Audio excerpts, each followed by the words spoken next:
A las 02:15 de la madrugada, hora de Venezuela, un bombardero estratégico B-2 Spirit de la Fuerza Aérea de Estados Unidos surcaba el cielo nocturno a 15.000 metros de altitud sobre los Andes venezolanos. El avión, una silueta negra y angular diseñada para evadir radares, volaba en silencio absoluto, su fuselaje absorbente de ondas electromagnéticas fusionándose con la oscuridad. Exactamente 120 kilómetros al oeste de la ciudad de Mérida, donde las luces de la urbe parpadeaban como estrellas caídas en el valle, el piloto activó los mecanismos de las bahías internas. Con un zumbido mecánico apenas audible, soltó una salva de bombas penetrantes guiadas, armas de alta tecnología cargadas con explosivos de penetración profunda, programadas para buscar y destruir objetivos enterrados bajo capas de tierra y roca. Estas impactaron con precisión quirúrgica en una base subterránea militar venezolana, oculta en las profundidades de la montaña. Un laberinto de túneles excavados durante años de preparativos defensivos. Lo que comenzó como una operación de inteligencia rutinaria, un simple vuelo de reconocimiento en espacio internacional, escaló de manera inesperada a partir de una provocación inicial que nadie anticipó. Fue como un eco distante en las cumbres nevadas que, amplificado por el viento helado de los Andes, se convierte en un estruendo imparable, un rugido que arrasa valles enteros, arrastrando rocas, árboles y vidas en su camino destructivo. Las bombas descendieron silenciosas en la oscuridad absoluta de la noche andina, como sombras invisibles cayendo desde el vacío. Arriba, las estrellas parpadeaban frías e indiferentes sobre picos nevados que se erguían como guardianes milenarios, cubiertos de hielo eterno que reflejaba la luz lunar en destellos plateados. Abajo, los valles se perdían en una niebla espesa y húmeda, un manto blanco que ocultaba ríos torrentosos y aldeas dispersas, donde el aire cargado de humedad hacía que cada aliento se sintiera pesado. Las bombas, guiadas por sistemas GPS y láser integrados, perforaron capas de roca sedimentaria endurecida por siglos de presión geológica y concreto reforzado con barras de acero importadas de aliados lejanos. Al llegar al corazón de la instalación, detonaron en una serie de explosiones contenidas, calculadas para maximizar el daño interno sin dispersar demasiado escombros a la superficie.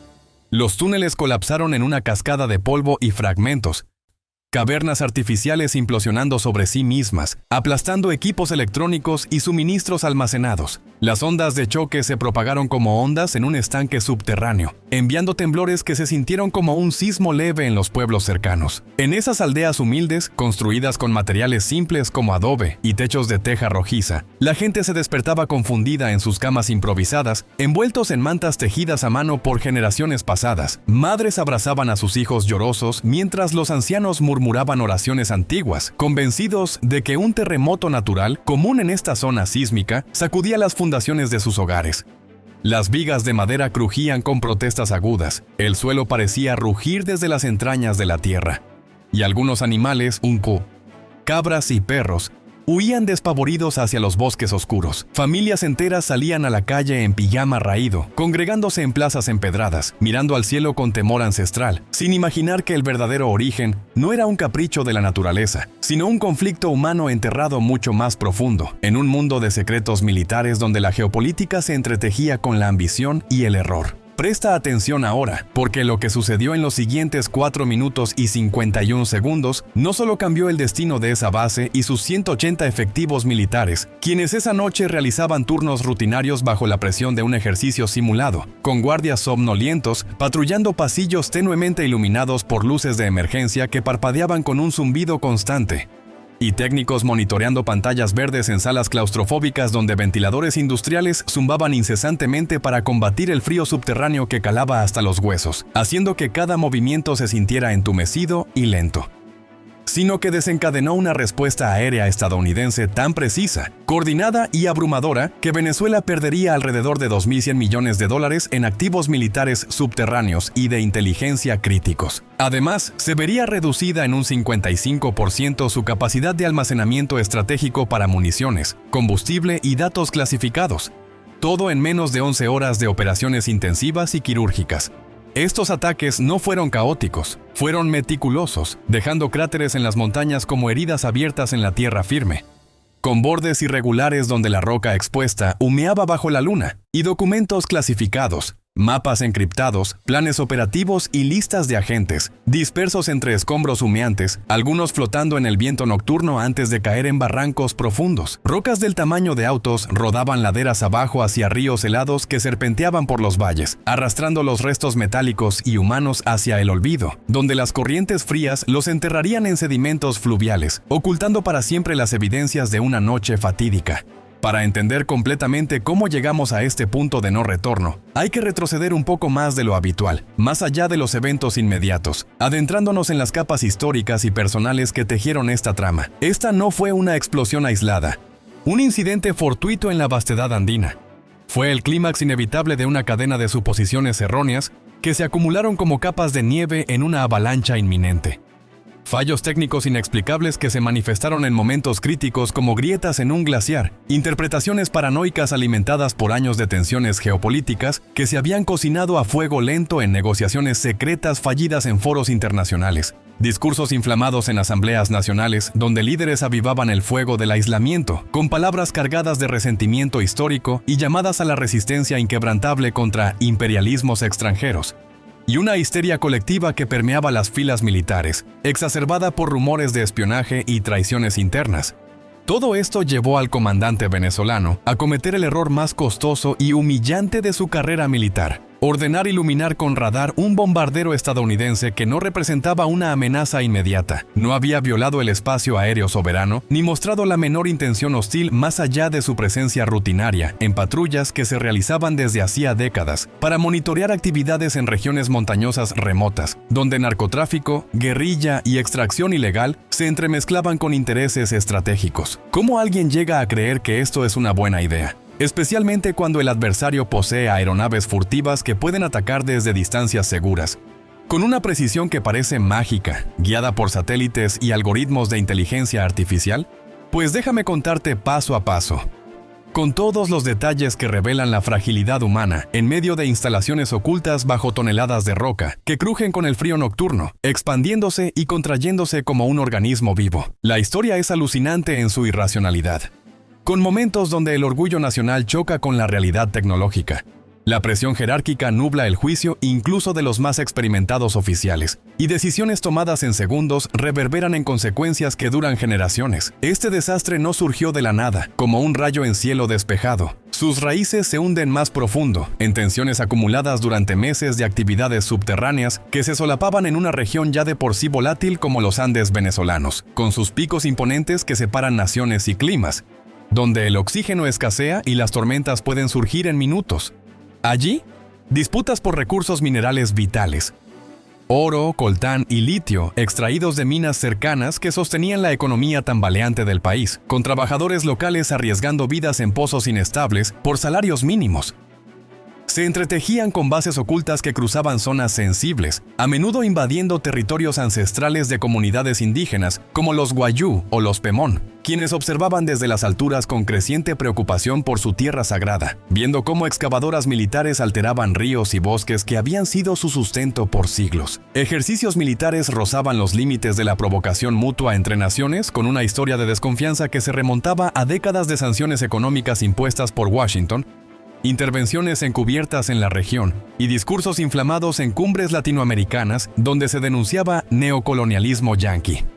Pero para fines prácticos, rebobinemos a esas 96 horas previas, un periodo de preparación febril que culminó en el caos, cuando Venezuela inició un ejercicio de defensa subterránea a gran escala llamado Fortaleza Andina 2025. La idea, concebida por planificadores militares reunidos en salas de estrategia en Caracas, bajo techos abovedados de edificios gubernamentales adornados con murales de héroes independentistas, era demostrar las capacidades de las bases ocultas, mejoradas tras una inversión de $800 millones en fortificaciones durante el año anterior. Fondos obtenidos a través de alianzas controvertidas con potencias emergentes. Esta base en particular, excavada en las entrañas de la Sierra Nevada de Mérida, era considerada una de las más seguras en términos de defensa estratégica, con refuerzos antisísmicos y sistemas de ventilación redundantes. El ejercicio involucraba la activación simultánea de radares en la región andina, simulaciones de defensas contra intrusiones aéreas que incluían escenarios hipotéticos de invasión y, lo más controvertido y potencialmente inflamable, la coordinación con asesores militares chinos que habían llegado 5 semanas antes, aterrizando en aeropuertos militares bajo estrictas medidas de seguridad, supuestamente para entrenamiento avanzado en guerra electrónica,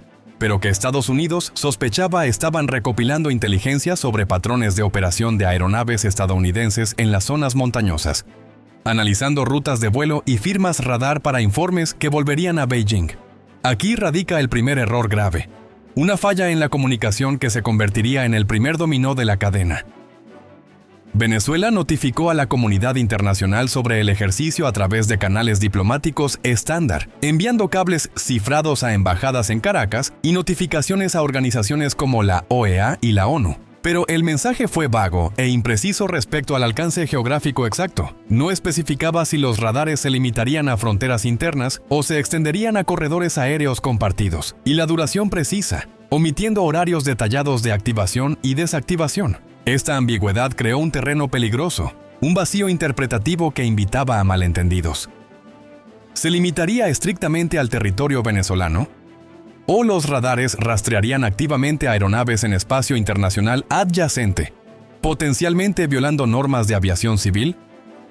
Estados Unidos, siempre vigilante en la región a través de su Comando Sur, respondió con una nota diplomática firme, redactada en lenguaje formal por funcionarios del Departamento de Estado, recordando que el espacio aéreo internacional es libre para todas las naciones bajo tratados como la Convención de Chicago, y que cualquier acción hostil contra sus aeronaves, incluso iluminación radar sin causa, sería vista como un acto de guerra, con repercusiones que podrían incluir sanciones adicionales o respuestas militares. Sin embargo, esa advertencia no percoló completamente hasta los niveles operacionales de la base subterránea. Se atascó en la burocracia diplomática venezolana, como un mensaje perdido en un laberinto de papeleo, protocolos ministeriales y cadenas de aprobación que involucraban múltiples oficinas, donde funcionarios de bajo rango priorizaban otros asuntos urgentes como protestas internas o escasez de suministros. El general Eduardo López, comandante de la base en los Andes, era un oficial con 25 años de servicio, ascendido a través de lealtades políticas más que méritos tácticos, con una reputación por su cautela extrema en la interpretación de órdenes, pero también por un temperamento impulsivo en momentos de estrés. Había recibido entrenamiento en China durante 8 meses el año anterior, en academias militares modernas en las afueras de Shanghái, donde instructores uniformados le inculcaron la idea de que las bases subterráneas, inspiradas en modelos norcoreanos y chinos, eran invulnerables a ataques occidentales si se seguían los procedimientos al pie de la letra, enfatizando doctrinas de defensa asimétrica contra superpotencias. En papel, la base era impresionante, radares de arreglo en fase con un alcance de 300 kilómetros, capaces de detectar objetos del tamaño de un dron, sistemas antiaéreos S-300 modificados que podían alcanzar objetivos hasta 25.000 metros, con misiles hipersónicos, y la capacidad de rastrear hasta 200 blancos simultáneamente mediante redes integradas de computadoras chinas. Sonaba como una fortaleza inexpugnable, un bastión de soberanía en las alturas. Pero las especificaciones técnicas de los folletos chinos, impresos en papel brillante y adornados con gráficos 3D, eran una cosa. La realidad contra bombas penetrantes estadounidenses como la GBU-57, diseñadas específicamente para búnkers profundos, era otra muy distinta, con penetración de hasta 60 metros de concreto. López no parecía captar esa distinción crucial, quizás cegado por el optimismo de su entrenamiento reciente, influenciado por propaganda que exaltaba la superioridad tecnológica asiática sobre la decadencia occidental. Cuando el ejercicio comenzó a las 22:02 horas, con sirenas internas anunciando el inicio y luces rojas parpadeando en los corredores, López recibió órdenes claras de su comando superior en Caracas: activar todos los sistemas de radar, rastrear todos los objetivos aéreos en alcance y simular procedimientos de interceptación mediante escenarios virtuales en simuladores. Pero, y esto es clave, el pivote donde todo se torció, las instrucciones especificaban explícitamente no adquirir enganche activo bajo ninguna circunstancia sin autorización del comando regional, una cláusula añadida para evitar escaladas accidentales. No había ambigüedad, las órdenes eran directas, redactadas en documentos oficiales con sellos presidenciales, sin espacio para interpretaciones creativas o improvisaciones. Sin embargo, López llevaba un peso sobre los hombros que lo inclinaba hacia el riesgo: demostrar las capacidades de su nueva base. especialmente ante los asesores chinos que observarían y evaluarían el desempeño desde una sala de observación adyacente, tomando notas en tablets seguras y comunicándose en murmullos con traductores. Imagina la escena para entender plenamente la presión psicológica que lo envolvía como una niebla densa. López, un hombre de 52 años con canas prematuras y una cicatriz en la mejilla de un accidente de entrenamiento antiguo, sabía que el informe de los asesores regresaría a Pekín y podría influir en futuras ventas de armamento chino a Venezuela, contratos multimillonarios que dependían de demostraciones exitosas. Sus superiores en Caracas, generales de mayor rango sentados en oficinas con vistas al Ávila, monitoreaban los resultados en tiempo real a través de enlaces satelitales para justificar las inversiones masivas en sistemas subterráneos ante un Congreso escéptico por la crisis económica. Y, en lo profundo de su psique, creo que parte de él quería probar algo más personal y visceral, que Venezuela no era un país pequeño que se dejara intimidar por el coloso del norte, que las inversiones en tecnología china valían la pena frente a las sanciones que habían estrangulado la industria petrolera, y que él era un comandante competente al mando de una operación compleja, capaz de elevar su legado en los anales militares. Esa mezcla tóxica de presión profesional, orgullo nacional arraigado en narrativas bolivarianas y arrogancia tecnológica infundida por sus mentores chinos, reemplazó el juicio racional con un pensamiento ilusorio y peligroso, donde el riesgo se minimizaba y el heroísmo se exageraba. A las 02:10, en el centro de control iluminado por monitores que proyectaban sombras danzantes en las paredes de concreto, el radar de búsqueda de la base detectó un contacto aéreo a 170 kilómetros al este, moviéndose a 920 kilómetros por hora a 15.000 metros de altitud.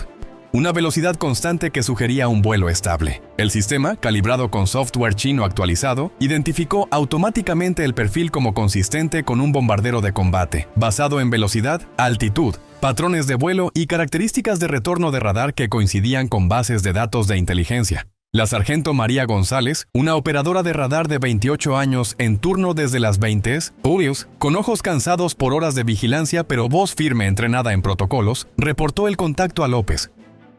Señor, objetivo detectado en espacio aéreo internacional. A unos 160 kilómetros de la costa venezolana. No hay violación soberana. Trayectoria estable, no agresiva. López, con los ojos fijos en la pantalla principal que mostraba un punto parpadeante en un mapa digital de los Andes, sintió un pulso de excitación mezclado con tensión. Ordenó cambiar a modo de seguimiento activo, iluminando el objetivo con el radar de control de fuego para obtener datos de puntería más precisos. Una decisión que violaba sutilmente las órdenes al escalar de observación pasiva a interacción activa. Permíteme explicarte qué implica esto en detalle, porque es fundamental para comprender la escalada. Pasar de un radar de búsqueda pasivo, que simplemente detecta ecos sin revelar la posición del emisor, a uno de control de fuego activo significa pintar el objetivo con energía electromagnética de alta potencia, pulsos concentrados que permiten calcular trayectorias exactas para misiles. Esto genera una solución de disparo precisa, pero también alerta inmediatamente al objetivo de que está siendo apuntado por un sistema de armas hostil, activando alarmas en cabinas enemigas. Es como apuntar una pistola cargada a la cabeza de alguien en una habitación oscura. Aún no has disparado, pero has cruzado de una amenaza implícita, vaga y denegable, a una explícita e inminente, que demanda respuesta inmediata bajo doctrinas militares estándar. Ahora, transportémonos a la cabina presurizada de la capitana Sofía Ramírez, piloto del B-2 con más de 2.000 horas de vuelo acumuladas en misiones globales, una veterana de 35 años con medallas por operaciones nocturnas sobre terreno montañoso en Oriente Medio y el Pacífico. Volaba una patrulla rutinaria en espacio internacional, monitoreando rutas de posible contrabando mientras pensaba en el desayuno caliente, huevos revueltos y café fuerte, que la esperaba al regresar a base en Florida, cuando de repente su sistema de alerta radar estalló con un tono agudo y penetrante. Un sonido diseñado para cortar a través del ruido de los motores. Indicaba iluminación por radar de control de fuego, una amenaza directa. La pantalla multifunción clasificó la fuente como asociada a la base venezolana conocida, ubicada a unos 120 kilómetros al este, bien dentro de territorio venezolano. Ramírez se sintió la adrenalina recorrer su cuerpo como una corriente eléctrica, acelerando su pulso mientras procesaba la información en fracciones de segundo, su mente entrenada repasando listas de verificación mentales. Verificó el GPS integrado, posición exacta a 120 kilómetros de Mérida, definitivamente en aguas internacionales, con coordenadas confirmadas por satélites estadounidenses. No había violado nada, no mostraba hostilidad. Solo una patrulla recta y nivelada, parte de rotaciones regulares para disuadir actividades ilícitas. ¿Por qué los venezolanos la iluminaban arriesgando una crisis? Su entrenamiento se activó de inmediato. Años de simuladores y vuelos reales fusionándose en acciones fluidas. Transmitió en la frecuencia de emergencia internacional, un canal universal monitoreado por todas las naciones. Base venezolana. Aquí bombardero de la Fuerza Aérea Estadounidense en espacio aéreo internacional, sin intención hostil.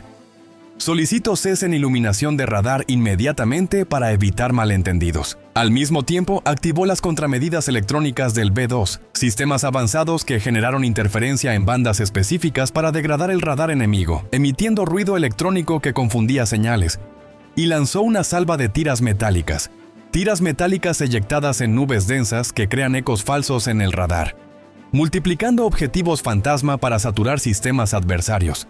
En el centro de control de la base, un búnker húmedo donde el aire reciclado olía a metal y sudor. López vio cómo el retorno de radar se multiplicaba en una docena de ecos falsos en su pantalla, mientras la interferencia estadounidense comenzaba a erosionar sus frecuencias con picos de ruido digital. Aquí cometió su segundo error crítico. Un salto lógico fatal. Interpretó las contramedidas defensivas de Ramírez como una acción ofensiva premeditada. En su mente retorcida por la fatiga y la presión, pensó: si usan contramedidas tan avanzadas, es porque tienen intenciones hostiles y planean atacar. Por lo tanto, es una amenaza que justifica una respuesta escalada. Era un razonamiento absurdo e insano, porque cualquier piloto militar del mundo, desde Rusia hasta Israel, activaría contramedidas al ser iluminado por radar de control de fuego. Es procedimiento operacional estándar, una defensa pasiva, no un signo de agresión inminente. Pero López ya se había convencido de una narrativa heroica donde defendía soberanamente su base contra un agresor estadounidense invisible. Una historia que encajaba en propaganda interna sobre imperialismo yanqui. Los asesores chinos en la sala, 3 hombres estoicos con uniformes planchados observando en silencio desde sillas plegables, probablemente alimentaron su ego sin saberlo. López quería impresionarlos, mostrando que podía mantener el enganche incluso contra contramedidas avanzadas de la OTAN. Demostrando el valor de su tecnología, ordenó cambiar frecuencias de radar y aumentar la potencia al máximo, consumiendo reservas de energía que hicieron que los generadores subterráneos rugieran más fuerte. El sistema luchó durante 22 segundos tensos, con operadores tecleando furiosamente para recalibrar, antes de restablecer un contacto sólido, ahora mostrando el objetivo a 165 kilómetros, virando lentamente hacia el norte, alejándose claramente de Venezuela en un gesto de desescalada. Ramírez había iniciado un giro gradual al norte para demostrar intenciones pacíficas, ajustando curso con precisión mientras transmitía su situación a un controlador en un E-3 Sentry, un avión de alerta temprana que orbitaba 300 kilómetros al norte, su radar rotatorio escaneando vastas extensiones del Caribe. La teniente Laura Chen, una analista de 29 años al mando del Sentry con su potente radar AWACS monitoreando el espacio aéreo desde una consola ergonómica, confirmó la transmisión con voz calmada. Posición en internacional confirmada. Thunderstrike. Te tienen iluminada desde una base venezolana conocida en los Andes. Sugiero aumentar distancia inmediata y mantener alerta máxima. No hay indicio de lanzamiento de misil por ahora, pero la situación es anómala y podría escalar. Ramírez reconoció la transmisión con un clic en el micrófono y aceleró a 1.100 kilómetros por hora, ascendiendo gradualmente a 17.000 metros para ganar altitud estratégica. Pensaba que mayor altura y distancia le darían un margen de seguridad adicional si las cosas empeoraban, permitiendo maniobras evasivas más amplias y reduciendo la efectividad de misiles tierra-aire. Lo que Ramírez no sabía, sumergida en su cabina con paneles digitales parpadeando, era que en ese preciso momento López tomaba la decisión que lo cambiaría todo, sellando destinos en una sala subterránea asfixiante. Mirando la pantalla que mostraba el objetivo aún en el borde exterior del alcance de sus sistemas antiaéreos, con iconos parpadeantes indicando soluciones parciales, tomó el teléfono rojo para llamar al comando regional en Maracay y solicitar autorización para adquirir enganche completo, un paso que requeriría aprobación superior. Pero el sistema de comunicaciones, un enlace de fibra óptica reforzada, fallaba intermitentemente, interferencia posiblemente causada por emisiones electrónicas sutiles del Sentry estadounidense, o simplemente un mal funcionamiento en el equipo venezolano obsoleto. cables corroídos por la humedad constante de la montaña. Tras 3 intentos fallidos, con estática crepitando en el auricular y operadores maldiciendo en voz baja, López interpretó las órdenes originales de simular procedimientos de interceptación como autorización implícita para proceder si el objetivo mostraba comportamiento hostil, y él, en su paranoia, había decidido que las contramedidas de Ramírez calificaban como tal, ignorando que eran defensivas. A las 02:15 exactamente, con el reloj digital marcando los segundos en rojo, López ordenó con voz ronca: «Adquieran enganche completo, preparados para respuesta». El operador principal, un teniente joven con sudor perlando su frente, quien había seguido instrucciones al pie de la letra durante toda la noche, vaciló un instante al ver la pantalla confirmando el objetivo firmemente en espacio internacional, su conciencia militar chocando con el instinto de supervivencia. Pero la disciplina militar, forjada en academias donde la obediencia era dogma, prevaleció. Presionó la secuencia en su consola táctil. La computadora central, un servidor chino refrigerado por líquido, verificó en microsegundos. Solución de disparo válida. Probabilidad de impacto del 79% basada en distancia, velocidad relativa, condiciones atmosféricas con viento cruzado de 20 nudos y datos balísticos preprogramados. Los misiles antiaéreos se activaron en sus lanzadores verticales, con solenoides clicando y cabezas buscadoras calibrándose, listos para el comando final de lanzamiento, que López afortunadamente no dio aún, quizás retenido por un último atisbo de duda. En la cabina de Ramírez, la alarma evolucionó hasta un tono más urgente y aterrador. Enganche confirmado, no solo iluminación pasiva. La pantalla táctica proyectaba trayectorias hipotéticas de posibles misiles ascendiendo desde el sur. Líneas rojas curvas que intersectaban su posición proyectada. Ramírez no dudó ni una fracción de segundo en shock o incredulidad. Su entrenamiento y experiencia en combate real, incluyendo misiones sobre Irak donde había evadido SAM reales, se activaron como un interruptor. Empujó el acelerador a postquemador máximo, sintiendo los motores gemelos del B-2 rugir con empuje adicional, acelerando el pesado bombardero de 900 a 1200 km por hora en apenas 15 segundos, el fuselaje vibrando ligeramente. Inició una maniobra evasiva compleja, practicada cientos de veces en simuladores de alta fidelidad en bases como Whiteman, pero nunca contra un enganche real con intención letal en esta región. Tiró la palanca de control hacia atrás, ejecutando un ascenso pronunciado de 45 grados, subiendo de 15.000 a 19.000 metros en 25 segundos bajo fuerzas de 6 gamma que la aplastaron contra el asiento eyectable, comprimiendo su espina y haciendo que su traje anti-G se inflara para mantener el flujo sanguíneo. En la cumbre del ascenso, con el avión casi vertical, ejecutó un giro en tonel completo de 360 grados, rotando sobre su eje longitudinal mientras empujaba la nariz abajo para iniciar un descenso de alta velocidad en espiral. Estas maniobras violentas, diseñadas específicamente para romper enganches radar al alterar impredeciblemente la posición y velocidad, incluyeron otra salva de tiras metálicas y bengalas infrarrojas que distraen misiles térmicos, aunque sabía que los sistemas venezolanos probablemente usaban guía radar activa. En la consola de López, los operadores ajustaban la trayectoria en tiempo real, compensando con algoritmos, pero el entrenamiento superior de Ramírez marcaba la diferencia crucial. Continuó con cambios impredecibles, ascensos abruptos, descensos picados, giros cerrados cada 3 segundos, forzando al radar enemigo a recalcular constantemente e introduciendo errores acumulativos en la solución de disparo. Además, volaba directamente hacia la zona de cobertura del Sentry, cuya potente interferencia electrónica degradaba las señales venezolanas con interferencia selectiva. Transmitió con urgencia en el canal seguro: Thunderstrike bajo enganche confirmado de base venezolana. Situación crítica, necesito apoyo inmediato para supresión. Chen en el Sentry respondió al instante: copiado Thunderstrike, activando interferencia máxima en banda completa. Mantén evasivas agresivas. Escuadrón de F-22, Raptors en ruta desde base cercana, ETA 5 minutos para cobertura. Pero Ramírez no tenía 5 minutos de gracia. Sus cálculos internos, basados en datos de inteligencia sobre alcances venezolanos, le daban solo 90 segundos hasta un posible lanzamiento si López escalaba. Ejecutó una defensa de último recurso, una táctica de manual clasificado. Esperó hasta que el enganche pareciera inminente en su HUD, luego inició un giro brutal de 8 Gamma, fuerzas intensas que estrecharon su visión periférica por la aceleración, amenazando con una pérdida de visión pero sostenidas por su acondicionamiento físico. El enganche se rompió finalmente, el tono de alarma cesando como un suspiro. Aliviada pero aún tensa transmitió: enganche evadido. egresando al norte a máxima velocidad, solicitando vector seguro. La situación ya escalaba más allá de la cabina individual, propagándose como un virus a través de cadenas de mando.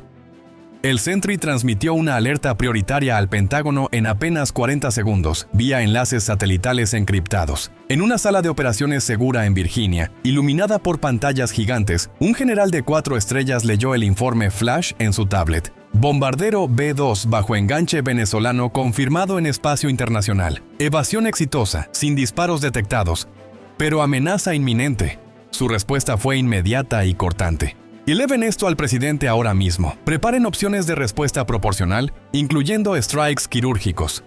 A las 02:25 en la Casa Blanca, el presidente fue despertado por su jefe de gabinete e informado en pijama en la sala de situaciones, con mapas proyectados en paredes. ¿La piloto está segura y fuera de peligro? Afirmativo, señor. Evasión completa. ¿Fue un acto deliberado o un error? Parece un error operacional amplificado por paranoia, pero constituye agresión bajo nuestras doctrinas. La decisión cayó como un martillo en la mesa. Autorizo respuesta proporcional contra las bases involucradas y cualquier infraestructura amenazante. Presenten opciones detalladas en 2 horas. Implementen medidas defensivas inmediatas para proteger activos en la región. Esas medidas defensivas se desplegaron con una velocidad y escala impresionantes, un testimonio de la maquinaria militar estadounidense bien aceitada. En 40 minutos, escuadrones de F-22 Raptors establecieron superioridad aérea sobre los Andes, patrullando invisibles gracias a su tecnología furtiva, que deflectaba radares, sus pilotos comunicándose en frecuencias encriptadas. Aviones de guerra electrónica como el EA-18G Growler activaron interferencia masiva, cegando radares venezolanos en la zona montañosa con barreras electrónicas que saturaban sensores. Submarinos clase Virginia en el Caribe posicionaron misiles Tomahawk para strikes quirúrgicos, sus tripulaciones calibrando coordenadas en salas de control sumergidas, mientras destructores Arleigh-Burke en aguas internacionales preparaban lanzamientos coordinados desde cubiertas ondeantes. En Venezuela, el caos irrumpió como una tormenta repentina cuando la realidad penetró la cadena de mando, rompiendo la ilusión de control. El primer indicio fue el silencio radiofónico ominoso al intentar contactar la base de López, con operadores en Caracas repitiendo llamadas en vano. Confirmaciones de sismos reportados por sismógrafos nacionales y testigos oculares en pueblos cercanos, campesinos describiendo un trueno subterráneo que agrietó paredes, pintaron un cuadro alarmante de destrucción total. Un mensaje urgente transmitido por líneas de respaldo llegó a Caracas. Incidente grave en sector Andes. Adquisición no autorizada detectada por inteligencia aliada. Base colapsada, múltiples bajas estimadas. Orientación inmediata requerida para contención. En el Ministerio de Defensa, un edificio fortificado en el centro de la capital, la confusión inicial dio paso al pánico organizado. El ministro, un civil con lazos políticos, convocó una reunión de emergencia a las 03 ESO en una sala bunkerizada, con generales somnolientos llegando en uniformes arrugados. Abrió con voz tensa y entrecortada. «Caballeros, tenemos una crisis seria de proporciones internacionales. El comandante López actuó sin autorización expresa, violando protocolos. ¿Qué demonios pasó exactamente? ¿Por qué no se siguió la cadena? ¿Y qué hacemos antes de que esto se convierta en un infierno total, con repercusiones diplomáticas y militares?» El informe subsiguiente, proyectado en pantallas con gráficos improvisados, reveló la cadena de eventos en detalle. Malinterpretación deliberada de órdenes ambiguas, fallos en comunicaciones agravados por mantenimiento deficiente, paranoia exacerbada por la presencia china y rumores de infiltrados. Opciones sobre la mesa, debatidas en tonos acalorados. Emitir una disculpa inmediata a través de canales back channel con Washington. Arrestar a López si sobrevivía a los escombros para un consejo de guerra. Adoptar una postura defensiva activando reservas nacionales. Y activar canales diplomáticos con China para mitigar repercusiones, quizás solicitando mediación en Beijing. Decidieron proceder con la disculpa formal, redactando un comunicado para el Departamento de Estado, pero era demasiado tarde. El engranaje estadounidense ya giraba a toda velocidad, con planes operativos activados. A las 04 solos, comenzó lo que se conocería en círculos militares como el infierno andino, una operación relámpago. Destructores estadounidenses lanzaron 40 misiles Tomahawk desde plataformas en el Atlántico, emergiendo de tubos verticales con estelas de fuego naranja y humo blanco en la noche oscura, surcando el cielo como meteoros guiados. Submarinos añadieron 10 más desde posiciones sumergidas, convergiendo hacia bases restantes desde múltiples direcciones para saturar defensas. Los radares venezolanos, ya degradados, detectaron vagas señales a las 0410, pero la interferencia los dejaba ciegos, con operadores reportando fantasmas electrónicos en pantallas. En desesperación, Caracas lanzó interceptores, 10 aviones Su-30 valorados en 30 millones cada uno, despegando de aeródromos andinos con pilotos adormilados, pero no lograron un solo impacto, derribados o evadidos por superioridad tecnológica. A las 0425, los primeros misiles alcanzaron los Andes con precisión letal. En Barinas, 3 destruyeron entradas principales camufladas, detonando explosiones secundarias equivalentes a 10 toneladas de TNT almacenadas, ondas de choque, sentidas a 12 kilómetros que agrietaron represas cercanas. Ataques similares golpearon Valera con 4 misiles que colapsaron depósitos subterráneos, y San Cristóbal con 5 que vaporizaron centros de comando.